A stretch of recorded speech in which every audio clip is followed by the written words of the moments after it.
Assalamualaikum warahmatullahi wabarakatuh. Oke, kembali lagi di Kongkam channel. Kali ini aku akan membahas tentang aplikasi CapCut ya.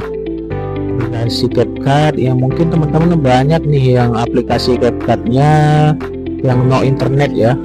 Kali ini aku akan kasih aplikasi yang bisa kalian pakai untuk editing video kalian, mau itu untuk video YouTube, TikTok maupun Instagram ya, ataupun Facebook.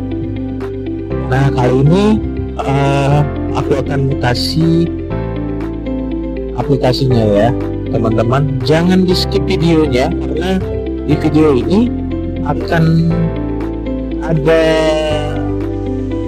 passwordnya dan juga aku kasih tutorial bagaimana cara edit video ya teman-teman.